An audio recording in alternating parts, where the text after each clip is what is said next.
Hello everyone, स्वागत है आप सभी को हमारे यूट्यूब चैनल जेपी क्लासेस पे। आज हम लोग रीड कर रहे हैं कक्षा 7 का इतिहास यानी हिस्ट्री का अध्याय यानी चैप्टर्स, जिस बुक का नाम है हमारे अतीत 2, जो कि कक्षा 7 का इतिहास का बुक है। इसमें हम लोग चैप्टर 1 और चैप्टर 2 रीड कर चुके हैं और क्वेश्चन आंसर को भी देख चुके हैं। आज का सेशन में हम लोग चैप्टर 3 को रीड करने वाले हैं। चैप्टर 3 है जिसका नाम है दिल्ली के सुल्तान। चैप्टर 3 है अध्याय 3 दिल्ली के सुल्तान। तो इसको बारे में आज हम लोग रीड करने वाले हैं, समझने वाले हैं पूरे चैप्टर को। इससे पहले के वीडियोज़ में हम लोग चैप्टर 1 चैप्टर 2 को रीड भी कर चुके हैं और क्वेश्चन आंसर भी कर चुके हैं। तो चलिए बिना देरी के, और ये चैप्टर बहुत ही इम्पोर्टेंट है कक्षा 7 के लिए भी और कॉम्पिटिटिव एग्ज़ाम के लिए भी। तो चलिए इसको शुरू करते हैं।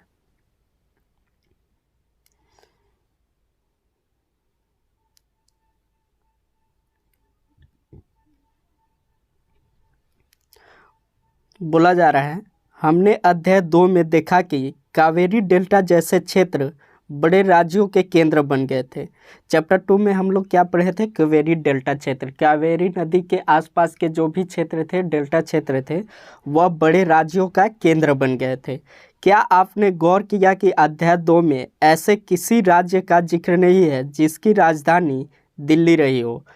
चैप्टर 2 में जो भी हम लोग चैप्टर पढ़े उसमें ऐसा कोई भी राज्य का जिक्र नहीं है जिसकी राजधानी दिल्ली रही हो। इसकी वजह यह है कि दिल्ली महत्वपूर्ण शहर 12वीं शताब्दी में ही बना। जो दिल्ली है वह शहर कब बना था? 12वीं शताब्दी में बना था। क्योंकि चैप्टर 2 में हम लोग का दिल्ली का जिक्र नहीं मिलता है, इसलिए इसका जो निर्माण हुआ है 12वीं शताब्दी में ही हुआ है। चलिए आगे देखते हैं। बोला जा रहा है तालिका 1 पर नज़र डालिए, जो कि नीचे दिया गया है, उसको भी हम लोग देखेंगे। पहले पहल तोमर राजपूतों के काल में दिल्ली किस साम्राज्य की राजधानी बनी? सबसे पहले तोमर के जो राजपूत काल था, राजपूतों के जो शासन काल रहा था, उस समय दिल्ली किस साम्राज्य की राजधानी बनी? तो 12वीं सदी के मध्य में तोमरों को अजमेर के चौहानों, जिन्हें चौहानों के नाम से भी जाना जाता है, जो कि चैप्टर पिछले में हम लोग भी देख चुके थे, परास्त किया था, मतलब हरा दिया था। कौन हराया था? 12वीं सदी में तोमरों को अजमेर के चौहानों ने हरा दिया था, परास्त कर दिया था। तोमरों और चौहानों के राज्यकाल में ही दिल्ली वाणिज्य का एक महत्वपूर्ण केंद्र बन गया था, और इसी समय जो दिल्ली था वह व्यापार का, वाणिज्य का महत्वपूर्ण केंद्र बन गया था। इस शहर में बहुत सारे समृद्धशाली जैन व्यापारी रहते थे। जो दिल्ली शहर था उसमें बहुत समृद्धशाली यानी व्यापारी रहा करते थे, जिन्होंने अनेक मंदिर का भी निर्माण करवाया। यहाँ दिल्ली वाल कहे जाने वाले सिक्के भी डाले जाते थे। यहाँ पे दिल्ली वाल कहे जाने वाले सिक्के भी बनाए गए, जो कि काफ़ी प्रचलन में था। जो सिक्के थे दिल्ली वाल, वह सिक्का काफ़ी प्रचलन में था, जो कि दिल्ली में ही बनाया गया था। तो दिल्ली का निर्माण कब हुआ था? 12वीं सदी में। किनके द्वारा हुआ था? तोमरों के चौहानों द्वारा। अब यह कैसे हुआ था? तो तोमरों को अजमेर के चौहानों ने हरा दिया था। जो तोमरों थे उनको अजमेर के चौहानों ने हराया था, और साथ ही दिल्ली का स्थापना हुआ था। तो यही है तालिका 1, जिसमें स्थान दिए हुए हैं फिरोजाबाद, फिरोज शाह कौटिल्य, यहाँ पे हौज खास, सीरी, जापना, दिल्ली एक कुन्नुआ, कुतुब मीनार, तुगलकाबाद, इस तरह से जो दिए हुए हैं। मानचित्र 1 जो है, जिसमें यह सभी अभी हम लोग देखें, वह 13वीं और 14वीं सदी में दिल्ली सल्तनत के कुछ चुने हुए शहर थे। जो दिल्ली का यह शहर दिखलाया गया है इस चित्र में। चलिए आगे समझते हैं। 13वीं सदी के आरंभ में दिल्ली सल्तनत की स्थापना हुई। कब हुई थी दिल्ली सल्तनत की स्थापना? 13वीं सदी के आरंभ में हुआ था, जबकि दिल्ली का स्थापना हुआ था 12वीं शताब्दी में और दिल्ली सल्तनत की स्थापना हुई थी 13वीं शताब्दी में। ये याद रखिएगा, ठीक है। और इसके साथ दिल्ली एक ऐसी राजधानी में बदल गई जिसका नियंत्रण इस उपमहाद्वीप के बहुत बड़े क्षेत्र पर फैला हुआ था। जो दिल्ली था वह राजधानी में बदल गई जो भारतीय उपमहाद्वीप के बहुत ही बड़े क्षेत्र पर फैला हुआ था। तालिका 1 पर फिर से नज़र डालिए और उन 5 वंशों की पहचान कीजिए जिनसे मिलकर दिल्ली की सल्तनत बनी। जिस इलाके को हम आज दिल्ली के नाम से जानते हैं वहाँ इन सुल्तानों ने अनेक नगर बसाए। जो दिल्ली को आज हम लोग जिस इलाके को आज हम लोग दिल्ली के नाम से जानते हैं वहाँ इन सुल्तानों ने अनेक नगर बसाए, जो कि मानचित्र 1 को देखकर दिल्ली, एक कुतुबा, सीरी और जापना को भी पहचानिए, जो कि हम लोग अभी ऊपर चित्र में देख चुके हैं। एक कुछ तालिका 1 दिया गया है। इसमें राजाओं का वर्णन किया गया है और उनका शासनकाल कब कब तक रहा यह सब बताया गया है। तो सबसे पहला वंश जो आता है दिल्ली में राजपूत वंश था, जिसका आरंभिक 12वीं शताब्दी में हुआ था, यानी 1165 में। अनंगपाल नहीं, सबसे पहले तोमर का जो राजपूत वंश के थे तोमर, जिनका आरंभिक 12वीं शताब्दी यानी 1165 में हुआ था। अंगपाल यानी 1130 से 1145 तक इनका शासनकाल रहा।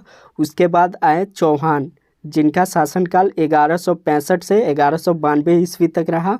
उसके बाद आए पृथ्वीराज चौहान, जिनका शासनकाल रहा 1175 से लेकर 1192 ईस्वी तक। फिर प्रारंभिक तुर्की शासक आए जो कि 1206 से 1290 तक रहे। इसमें आते हैं कुतुबउद्दीन ऐबक, जो कि 1206 से 1210 रहा इनका शासनकाल। उसके बाद आते हैं शमसुद्दीन इल्तुतमिश, जो कि 1210 से 1236 तक रहे। उसके बाद आते हैं इन्हीं का इल्तुतमिश का बेटी हुई थी रजिया सुल्तान, जो कि 1236 से 1240 इसकी शासनकाल रही। उसके बाद गयासुद्दीन बलबन, जो कि 1266 से 1287 तक इनका शासनकाल रहा। यह जो चित्र दिखाया गया है यह इल्तुतमिश की मकबरा है। आगे देखेंगे। इसके बाद आए खलजी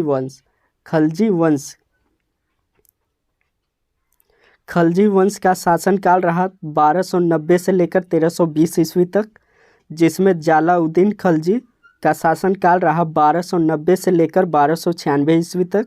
अलाउद्दीन खलजी का रहा 1296 से 1316 ईस्वी तक। उसके बाद आए तुगलक वंश, जो कि यहाँ पे संक्षिप्त में दिया हुआ है, जो कि अच्छा है याद करने के लिए। ऑब्जेक्टिव क्वेश्चन बहुत ही पूछता है और कॉम्पिटिटिव एग्जाम में।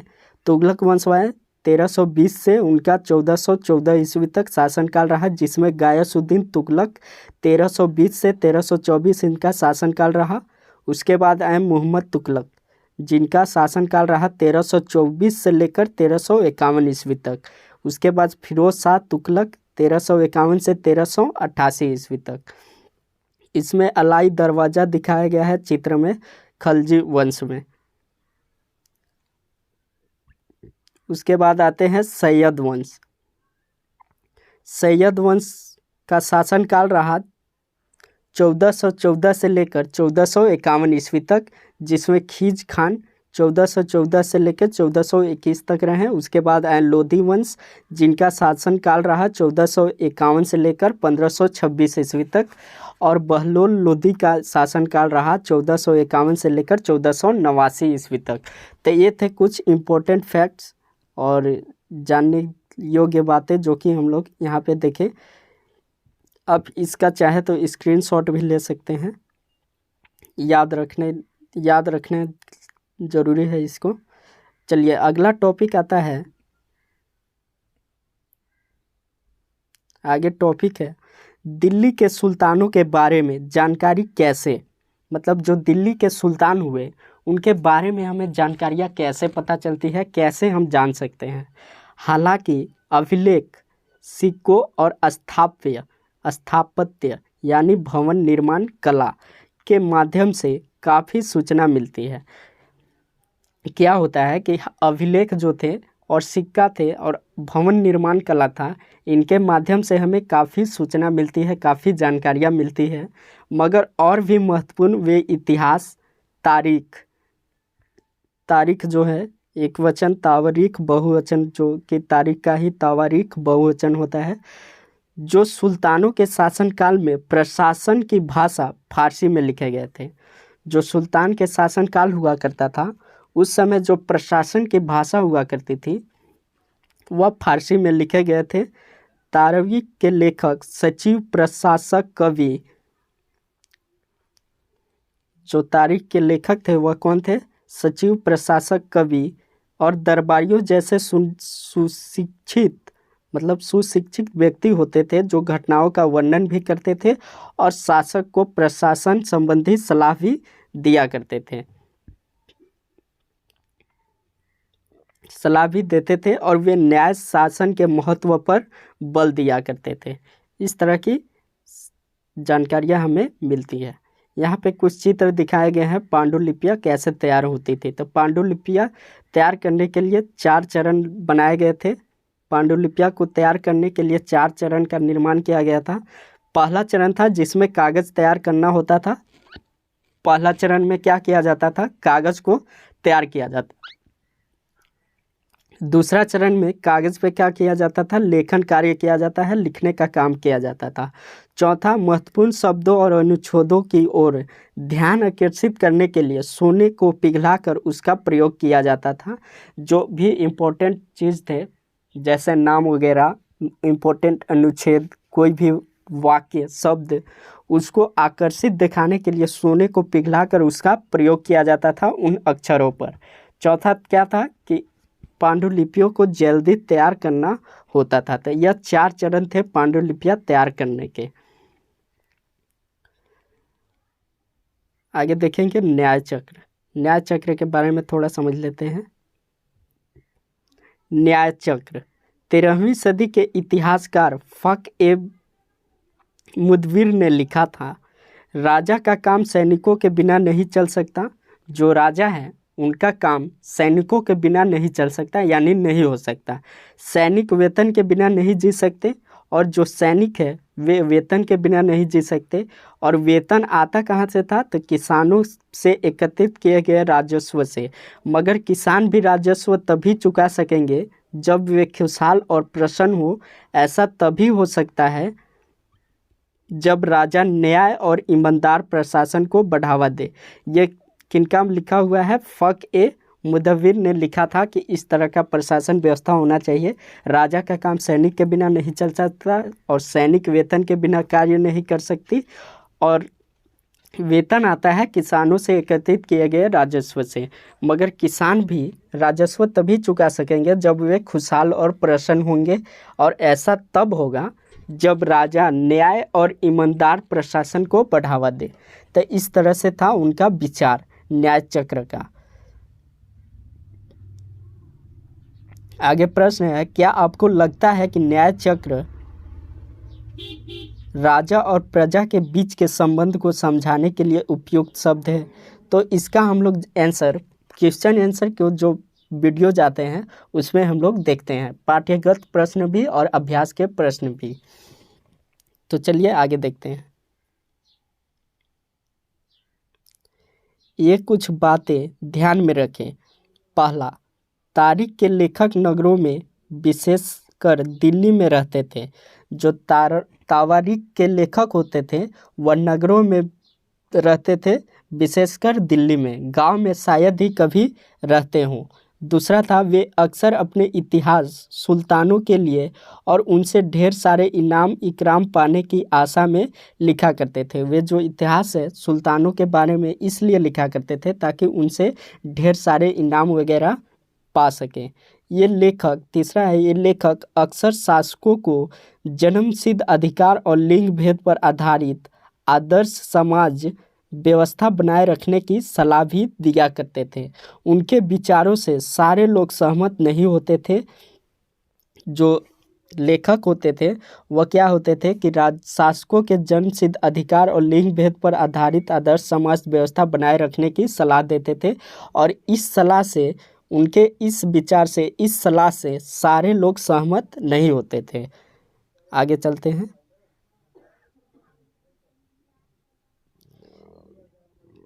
सन 1236 में सुल्तान इल्तुतमिश की बेटी रजिया सिंहासन पर बैठी। कब बैठी थी? 1236 में। किसकी बेटी थी? सुल्तान रजिया सुल्तान किसकी बेटी थी? तो सुल्तान इल्तुतमिश की, जो कि 1236 में सिंहासन पर बैठी। उस युग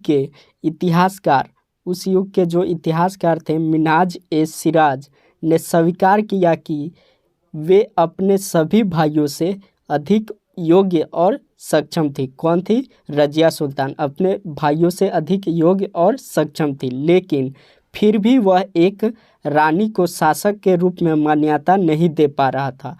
कौन? मिन्हाज ए सिराज। दरबारी जन भी उसके स्वतंत्र रूप से शासन करने की कोशिशों से प्रसन्न नहीं थे। सन 1240 में उसे सिंहासन से हटा दिया गया। रजिया सुल्तान सिंहासन पर कब बैठी थी? 1236 ईस्वी में, और उसे 1240 ईस्वी में सिंहासन से हटा दिया गया था।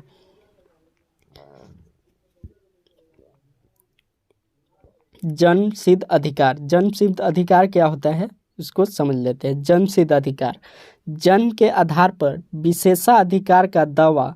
उदाहरण के लिए लोग मानते थे कि कुलीन व्यक्तियों को कुछ खास परिवार में जन्म लेने के कारण शासन करने का अधिक विरासत में मिलता है, अधिकार विरासत में मिलता है। जो जन्मसिद्ध अधिकार है वह कुछ लोगों का मानना था, कुलीन वर्ग के व्यक्तियों का जो कुछ खास परिवार में जन्म लेते हैं उनका कारण शासन करने के अधिकार विरासत में मिलता है। इस तरह से जन्मसिद्ध अधिकार था। इसी में था लिंग भेद। लिंग भेद क्या होता है? लिंग भेद यानी स्त्री और पुरुषों में अंतर। स्त्री तथा पुरुषों के बीच सामाजिक तथा शारीरिक रचना संबंधी अंतर। आमतौर पर यह तर्क दिया जाता है कि ऐसे अंतर के कारण पुरुष स्त्रियों की तुलना में श्रेष्ठ हैं। इस तरह के जो तर्क दिए जाते हैं लिंग भेद के कारण, शारीरिक रचना,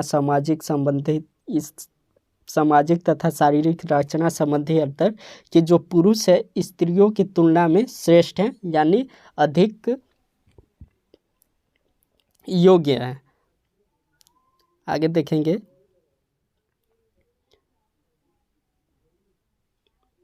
रजिया के बारे में मिन्हाज ए सिराज के विचार। जो रजिया सुल्तान थी उनके बारे में मिन्हाज ए सिराज के विचार क्या थे उसके बारे में देखते हैं। मिन्हाज ए सिराज का सोचना था कि ईश्वर ने जो आदर्श समाज व्यवस्था बनाई है उसके अनुसार स्त्री को पुरुषों के अधीन होना चाहिए।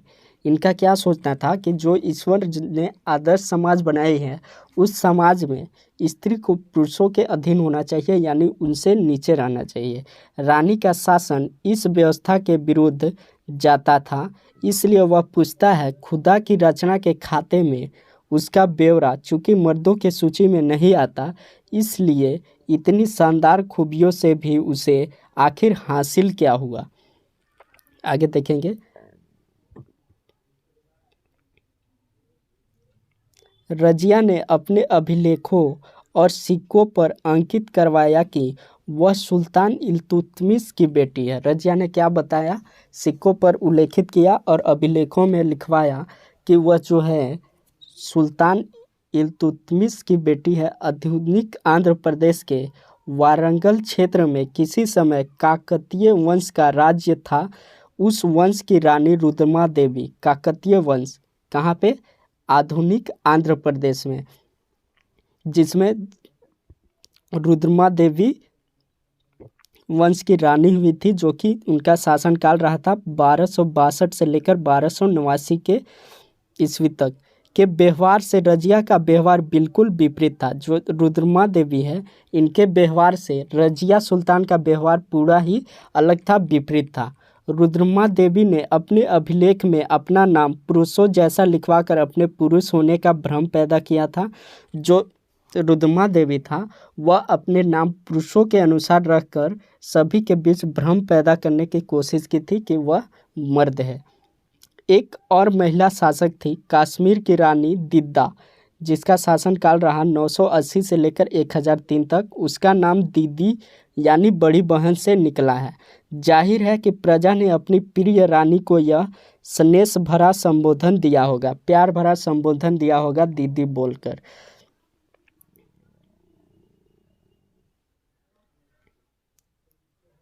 मिन्हाज के विचार अपने शब्दों में व्यक्त कीजिए। क्या आपको लगता है कि रजिया के विचार भी यही थे?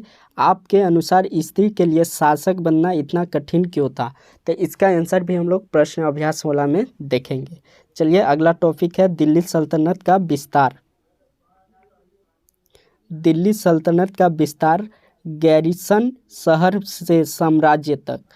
13वीं शताब्दी के आरंभिक वर्षों में दिल्ली के सुल्तानों का शासन गैरिसनों यानी रक्षक सैनिकों की टुकड़ियाँ, गैरिसनों किसे कहा जाता था? जिसमें सैनिक रक्षकों की टुकड़ियाँ होता था के निवास के लिए बने मजबूत किलेबंद शहरों से परे शायद ही कभी फैला हो। शहरों से संबंध लेकिन उनसे दूर भीतरी प्रदेशों पर उनका नियंत्रण ना के बराबर हुआ करता था और इसलिए उन्हें आवश्यक सामग्री, रसद आदि के लिए व्यापार कर या लूट मार पर ही निर्भर रहना पड़ता था।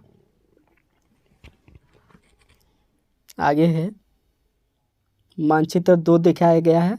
शमसुद्दीन इल्तुतमिश द्वारा जीते गए प्रमुख नगर है जो कि शासन के दौरान उन्होंने इन राज्यों को जीता था।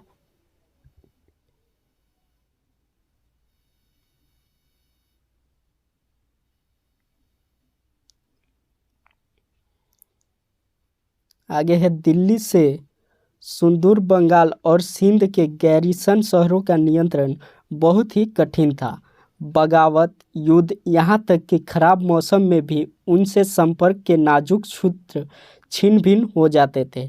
शासन को अफगानिस्तान से आने वाले हमलावरों और सूबेदारों से बराबर चुनौतियाँ मिलती रहती थी, जो जरा सी कमजोरी का आभास मिलते ही विद्रोह का झंडा खड़ा कर देते थे। यानी जब भी उन्हें पता चलता था कि अगला पार्टी कमज़ोर हो रहा है तो उन्होंने युद्ध का विरोध शुरू कर देता था, यानी युद्ध छिड़ जाता था। इन चुनौतियों के चलते सल्तनत बड़ी मुश्किल से किसी तरह अपने आप को बचाए हुई थी। इसका संस्थापक गयासुद्दीन बलबन के शासन काल में हुआ था। इसका जो संस्थापक हुआ था, माने इसका स्थापना हुआ था गयासुद्दीन बलबन के शासन काल में हुआ था और इसका विस्तार अलाउद्दीन खलजी और मोहम्मद तुगलक के राज्यकाल में हुआ था। और इसका जो विस्तार हुआ था वह गयासुद्दीन और मोहम्मद तुगलक के राज्यकाल में हुआ था। भीतरी प्रदेश से क्या आशय है?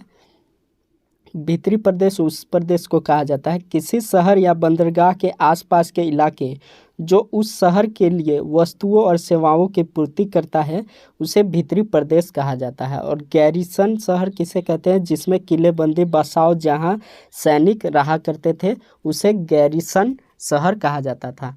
तो ये भी याद रखने योग्य बातें हैं। ठीक है, पूछ सकता है कि गैरिसन शहर से आप क्या समझते हैं? तो वैसे शहर जहाँ पे किलेबंद बसाव जहाँ सैनिक रहा करते थे, उसे गैरिसन शहर के नाम से जाना जाता था। और भीतरी प्रदेश किसी शहर या बंदरगाह के आसपास के इलाके जो कि उस शहर के लिए वस्तुओं और सेवाओं की पूर्ति करता हो, भीतरी प्रदेश कहलाता था। चलिए आगे देखते हैं। सल्तनत की भीतरी सीमाओं में जो भी अभियान चले, उनका लक्ष्य था गैरिसन शहरों की पृष्ठभूमि में स्थित भीतरी क्षेत्रों की स्थिति को मजबूत करना।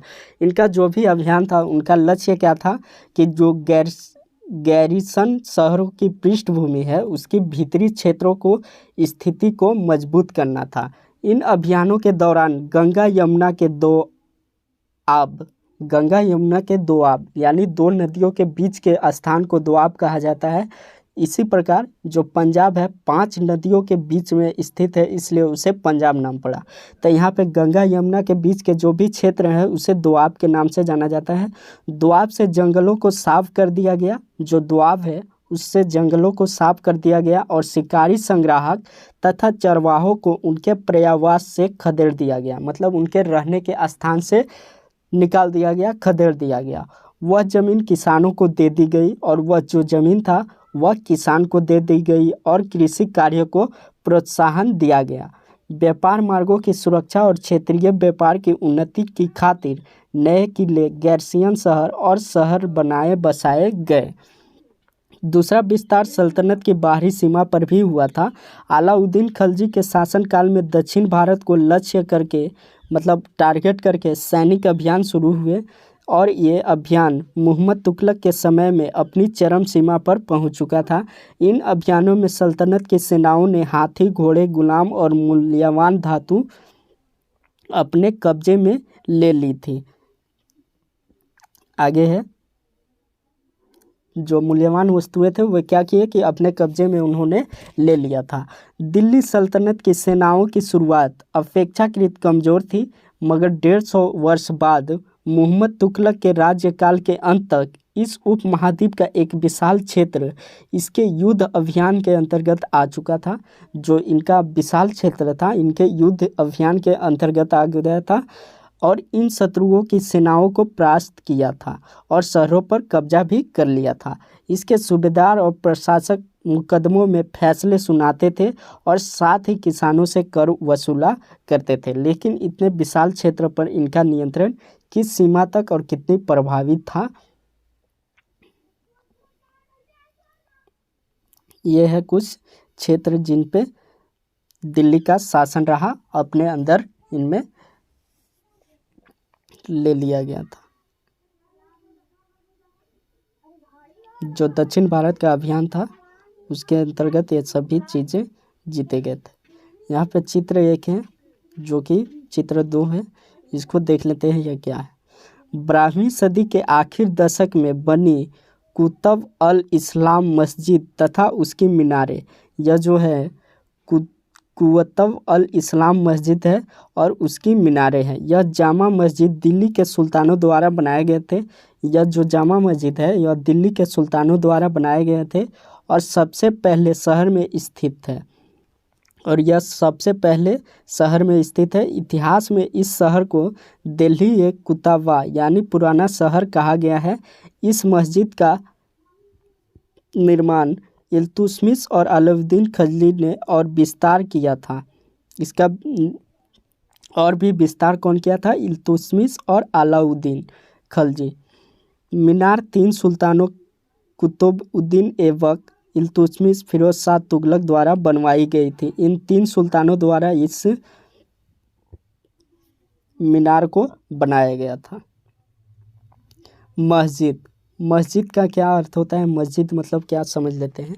मस्जिद यह अरबी शब्द जिसका शाब्दिक अर्थ होता है ऐसा स्थान जहां मुसलमान अल्लाह की आराधना में सजदा यानी घुटने और माथा टेक कर करते हैं। सजदा करते हैं किस तरह से? घुटने और माथा टेक कर। जामा मस्जिद या मस्जिद ए जामी, जामा मस्जिद या मस्जिद ए जामी वह मस्जिद होती है जहां अनेक मुसलमान यानी अनेक मुसलमान एकत्र होकर साथ साथ नमाज पढ़ते हैं और नमाज की रस्म के लिए सारे नमाजियों में से सबसे अधिक सम्मानीय और विद्वान पुरुष को इमाम यानी नेता के रूप में चुना जाता है। इमाम शुक्रवार की नमाज के दौरान धर्म उपदेश यानी खुताबा भी देते हैं। धर्म के उपदेश देते हैं, खुताबा भी देते हैं। नमाज के दौरान मुसलमान मक्का की तरफ मुंह करके खड़े होते हैं और भारत में मक्का पश्चिम की ओर पड़ता है और मक्का की ओर की दिशा को किवाला कहा जाता है। तो इस तरह से इसमें भी इम्पोर्टेंट्स हैं, याद रखने योग्य बातें कि मक्का की तरफ मुंह करके खड़े होते हैं और भारत में मक्का पश्चिम की ओर पड़ता है और मक्का की ओर की दिशा को ही किवाला कहा जाता है।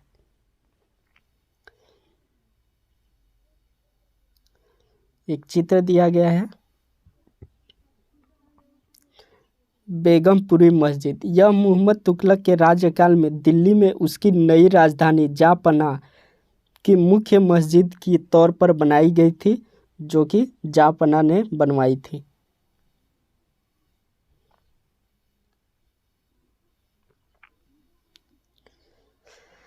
अगला टॉपिक है खजली और तुगलक। इसको देख लेते हैं। खलजी और तुगलक वंश के अंतर्गत प्रशासन और समेकन। नज़दीक से एक नज़र। दिल्ली सल्तनत जैसे विशाल साम्राज्य के संचालन के लिए विश्वसनीय सूबेदार तथा प्रशासकों की जरूरत थी। दिल्ली के आरंभिक सुल्तान विशेषकर इल्तुतमिश सामंतों और जमींदारों के स्थान पर अपने विशेष गुलामों को सूबेदार नियुक्त करना अधिक पसंद किया करते थे। इन गुलामों को फारसी में बंदगाह कहा जाता था तथा इन्हें सैनिक सेवा के लिए खरीदा जाता था। उन्हें राज्य के कुछ बड़े ही महत्वपूर्ण राजनीतिक पदों पर काम करने के लिए बड़ी सावधानी से प्रशिक्षित किया जाता था, यानी ट्रेनिंग दिया जाता था। चूँकि वे पूरी तरह से अपने मालिक पर निर्भर होते थे, इसलिए सुल्तान भी विश्वास करके उन पर निर्भर हो सकते थे। चूँकि वह पूरी तरह से अपने मालिक पर ही निर्भर हुआ करते थे, इसलिए सुल्तान भी उन पर निर्भर रहा करते थे। दिल्ली के सुल्तान ने सारे उपमहाद्वीप के अनेक शहरों में मस्जिदें बनवाई थी। जो दिल्ली के सुल्तान हुआ करते थे, वह अनेक शहर में मस्जिदें बनवाई थी। इससे उनके मुसलमान और इस्लाम का रक्षक होने के दावा को बल मिलता था। समान आचार संहिता और आस्था का पालन करने और श्रद्धालुओं के परस्पर एक समुदाय से जुड़े होने का बोध उत्पन्न करने में भी मस्जिदें सहायक हुआ करती थी। एक समुदाय का अंग होने के बोध को प्रबल करना जरूरी था, क्योंकि मुसलमान अनेक विभिन्न प्रकार की पृष्ठभूमियों से यहाँ पे आते थे। आगे है, सुल्तानों को सलाह दी जाती थी। सुल्तानों को क्या सलाह दी जाती थी? जिस गुलाम को हमने पाला पोसा और आगे बढ़ाया है, उसकी हमें देखभाल करनी चाहिए। इस तरह से सलाह दी जाती थी कि जिस गुलाम को हमने पाला पोसा है और आगे बढ़ाया है, उसकी हमें क्या करना चाहिए? देखभाल करना चाहिए। क्योंकि तकदीर अच्छी हो तभी पूरी ज़िंदगी में कभी कभी भी योग्य और अनुभवी गुलाम मिलता है। बुद्धिमानों का कहना है कि योग्य और अनुभवी गुलाम बेटे से भी बढ़कर होते हैं। जो अनुभवी होते थे, उनका क्या कहना था कि जो योग्य और अनुभवी गुलाम थे, वह बेटे से भी बढ़कर हुआ करते थे। क्या आपको लगता है कि गुलाम बेटे से बढ़कर मानने का कोई कारण समझ में आता है? तो जाहिर सी बात है, क्योंकि जो गुलाम थे वह राजा के लिए, सुल्तानों के लिए बहुत ही कार्य करते थे, वफादारी से काम करते थे।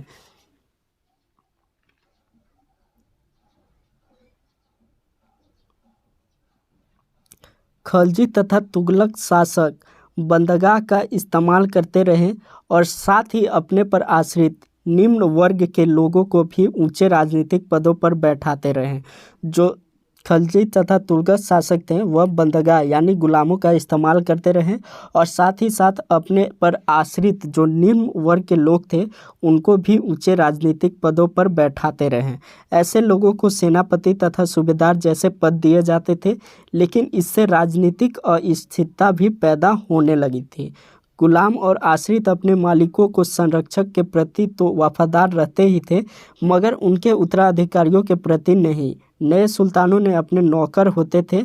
नए सुल्तानों के अपने नौकर हुआ करते थे। फलस्वरूप किसी एक शासक के सिंहासन पर बैठते ही प्रायः नए और पुराने सरदारों के बीच टकराव शुरू हो जाती थी। सुल्तानों द्वारा निचले तबके के लोगों को संरक्षण दिए जाने के कारण उच्च वर्ग के कई लोगों को गहरा धक्का भी लगता था और फारसी तारीख के लेखकों ने निचले खानदान के लोगों को ऊंचे पदों पर बैठाने के लिए दिल्ली के सुल्तानों की आलोचना भी की।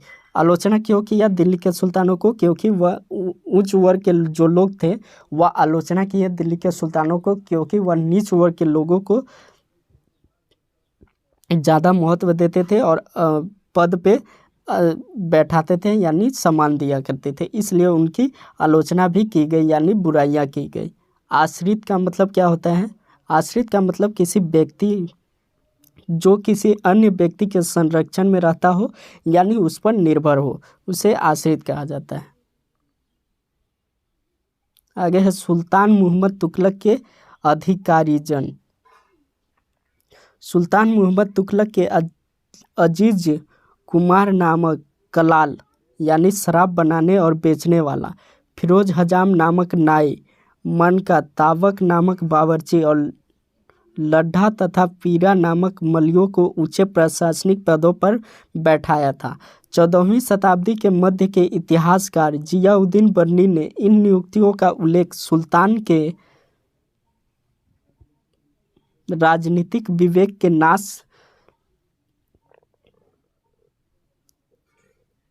नाश और शासन करने की अक्षमता के उदाहरणों के रूप में किया है।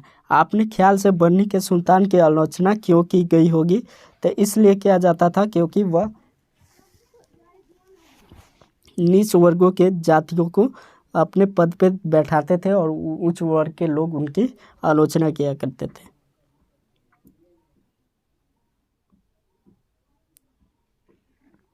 पहले वाले सुल्तानों की ही तरह खलजी और तुगलक शासकों ने भी सेना नायकों को भिन्न भिन्न आकार के इलाकों के सूबेदार के रूप में नियुक्त किया और ये इलाके इक्ता कहलाते थे और इन्हें संभालने वाले अधिकारी इक्तादार या मुक्ति कहे जाते थे। मुक्ति का फर्ज तथा सैनिक अभियानों का नेतृत्व करना और अपने इक्तों को कानून और व्यवस्था बनाए रखने के लिए अपनी सैनिकों सेवाओं के बदले वेतन के रूप में मुक्ति अपने इलाकों में राजस्व की कर वसूली किया करते थे। राजस्व के रूप में मिली रकम से ही वे अपने सैनिकों को भी तनख्वाह देते थे। मुक्ति लोगों पर काबू रखने का सबसे प्रभावी तरीका यह था कि उनका पद वंश परंपरा से ना चलते और उन्हें कोई भी इक्ता थोड़े थोड़े समय के लिए ही मिले, जिसके बाद उनका स्थानांतरण कर दिया जाता था। जो इक्ता होते थे उनको क्या किया जाता था, थोड़े थोड़े समय के लिए काम दिया जाता था, उसके बाद उनको स्थानांतरण कर दिया जाता था, एक जगह से दूसरे जगह भेज दिया जाता था।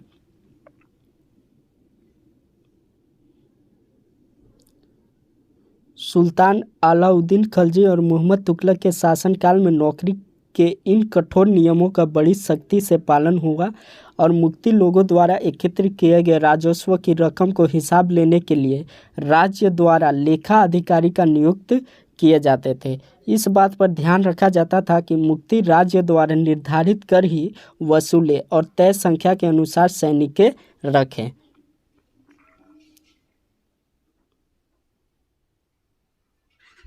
जब दिल्ली के सुल्तान शहरों से दूर आंतरिक इलाकों को भी अपने अधिकार में ले आए तो उन्होंने भूमि के स्वामी सामंतों और अमीर जमींदारों को भी अपने सत्ता के आगे झुकने का बाध्य कर दिया। अलाउद्दीन खिलजी के शासनकाल में भू राजस्व का निर्धारण और वसूली के कार्य को राज्य अपने नियंत्रण में ले आया था और स्थानीय सामंतों से कर लगाने का अधिकार छीन लिया गया था, बल्कि स्वयं उन्हें भी कर चुकाने को बाध्य किया गया था, जो सुल्तान के प्रशासकों के जमीन की फैमाइश की और इसका हिसाब बड़ी सावधानी से भी रखा जाता था।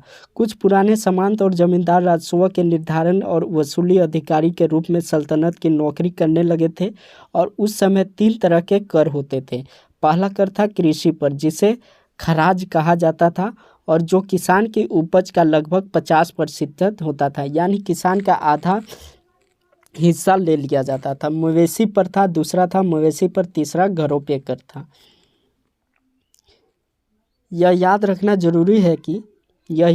जरूरी है कि इस उपमहाद्वीप का काफ़ी बड़ा हिस्सा दिल्ली के सुल्तानों के अधिकार से बाहर ही था। जो इस उपमहाद्वीप यानी भारतीय उपमहाद्वीप का काफ़ी बड़ा हिस्सा दिल्ली के सुल्तानों के अधिकार के बाहर ही था, लेकिन दिल्ली से बंगाल जैसे सुदूर प्रांतों का नियंत्रण कठिन था और दक्षिण भारत का विजयी के तुरंत बाद ही वह पूरा क्षेत्र पर से स्वतंत्र हो गया। पूरे क्षेत्र फिर से क्या हो गया था, स्वतंत्र हो गया था।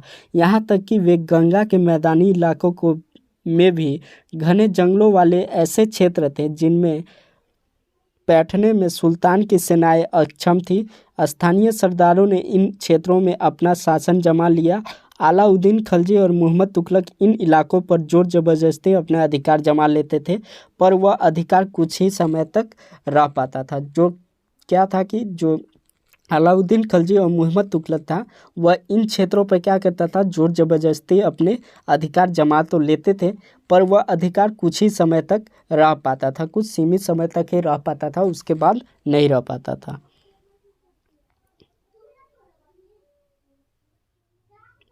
सरदार और उनके किलाबंदी। मोरक्को के 14वीं सदी में भारत आए यात्री इब्न बतूता ने बतलाया है कि सरदार कभी कभी चट्टानी उबड़ खाबड़ पहाड़ी इलाकों में किले बनाकर रहा करते थे और कभी कभी बांस के झरमुट्ठों में। भारत में बांस पोला नहीं होता था, यह बहुत बड़ा होता था और इसके अलग अलग हिस्से आपस में इस तरह से गुथे होते थे कि उन पर आग का भी असर नहीं होता था और वे कुल मिलाकर बहुत ही मजबूत होते थे। सरदार इन जंगलों में रहा करते थे जो इनके लिए किले की प्राचीर का काम कर देते थे। इस दीवार के घेरे में ही उनके मवेशी और फसल भी रहा करते थे। अंदर ही पानी भी उपलब्ध रहा करता था, अर्थात वह एकत्रित हुआ वर्षा जल, इसलिए उन्हें प्रबल बलशाली सेनाओं के बिना हराया नहीं जा सकता था। ये सेनाएं जंगल में घुसकर खास तौर से तैयार किए गए औजारों से बांसों को काट डालते थे।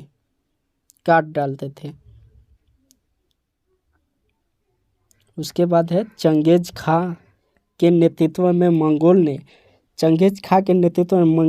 1219 में उत्तर पूर्वी ईरान के ट्रांसऑक्सियाना यानी जो कि आधुनिक में उज़्बेकिस्तान पर हमला किया था। कब किया था? किसने किया था? चंगेज खां के नेतृत्व में मंगोल ने किया था। कब किया था? 1219 ईस्वी में।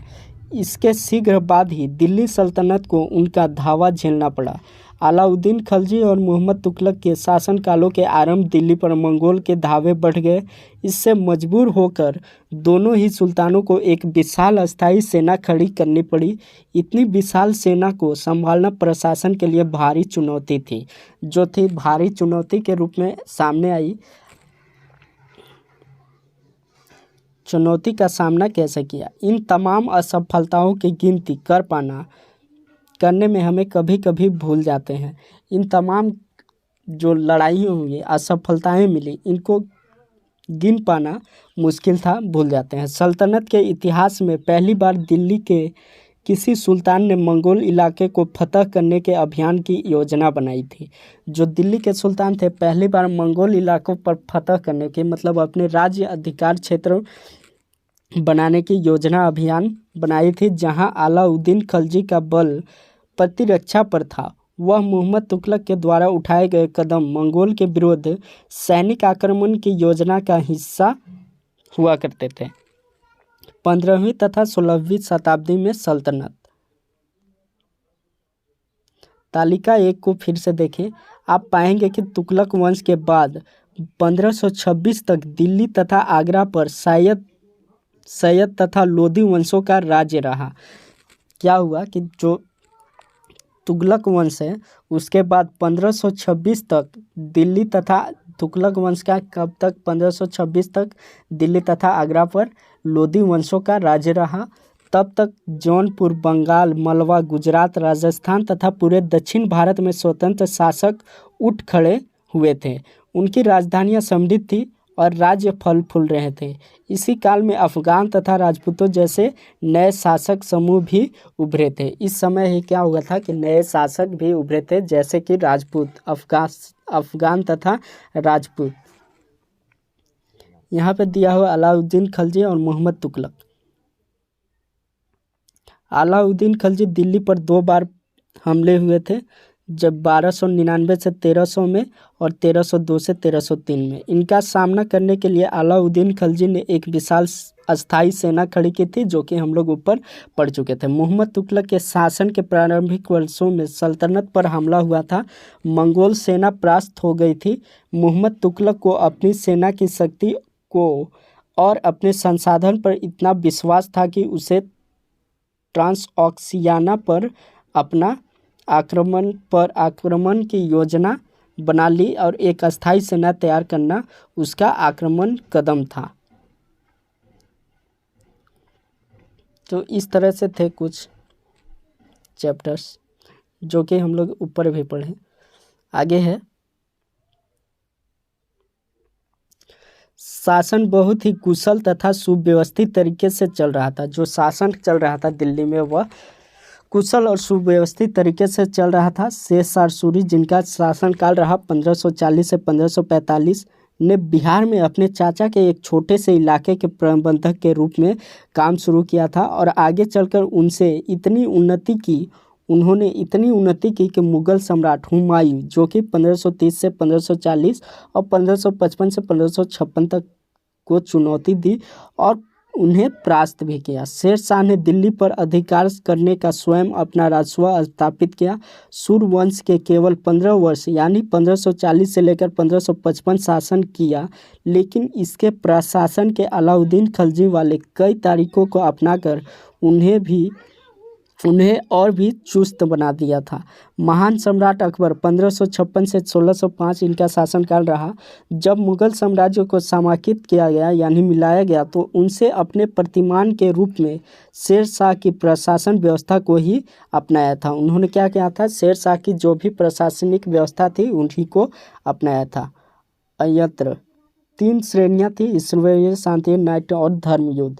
3 श्रेणियों का विचार सबसे पहले 11वीं शताब्दी के आरंभ में फ्रांस के सूत्रबद्ध किया गया था। इसके अनुसार समाज को 3 वर्गों में विभाजित किया जाता है: प्रार्थना करने वाले वर्ग, युद्ध करने वाले वर्ग और खेती करने वाले वर्ग। तीनों वर्गों में समाज के इस विभाजन को ईसाई धर्म का समर्थन भी प्राप्त था। इस विभाजन से ईसाई धर्म को समाज में अपने प्रबल प्रभाव और दृढ़ करने की सहायता भी मिलती थी। इसी विभाजन से योद्धाओं का एक नया समूह भी उभरा। इन योद्धाओं को नाइट कहा जाता था। जो नया समूह उभरा उसे नाइट कहा जाता था। ईसाई धर्म हुआ करता था, एक समूह को संरक्षण दिया करते थे और अपनी ईश्वरीय शांति की आराधना प्रसार इनका उपयोग करता था। नाइटों से अपेक्षा की जाती थी कि वे धर्म और ईश्वर की सेवा में समर्पित योद्धा रहें। कोशिश यह रहती थी कि इन योद्धाओं को आपसी लड़ाई भिड़ाई से विमुख करके उन मुसलमानों के विरुद्ध युद्ध करने भेज दिया जाए जिन्होंने यरूशलेम शहर पर कब्जा कर रखा था। इस प्रयत्न के परिणाम स्वरूप सैनिकों अभियान की एक श्रृंखला चली जिसे धर्म युद्ध कहा गया। ईश्वर तथा धर्म की सेवा में किए गए इन अभियानों ने नाइटों की हैसियत से पूरी तरह बदल डाली। पहले नाइटों की गिनती कुलीनों में नहीं होती थी, मगर फ्रांस में 11वीं सदी के अंत तक और जर्मनी में उससे 1 सदी के बाद इन्हें योद्धाओं के दिन हीन अतीत को भुला दिया गया। 12वीं सदी तक तो कुलीन वर्ग के लोग भी नाइट कहलाना चाहने लगे थे। तो इस तरह से थे जो चैप्टर जो कि हम लोग रीड कर चुके हैं। इसके अगले सेशन में हम लोग प्रश्न अभ्यास के क्वेश्चन देखेंगे और साथ ही जो पाठ्यगत प्रश्न है उसका भी आंसर देखेंगे। तो आप लोग से रिक्वेस्ट है कि अगर वीडियो पसंद आए तो लाइक, शेयर, कमेंट और सब्सक्राइब कर बेल आइकन को प्रेस करें ताकि मेरे आने वाले हर एक वीडियो का नोटिफिकेशन आप तक सबसे पहले पहुंच सके और ज़्यादा से ज़्यादा लोगों के पास शेयर करें। मिलते हैं नेक्स्ट वीडियो में, तब तक के लिए बाय। जय हिंद, जय भारत।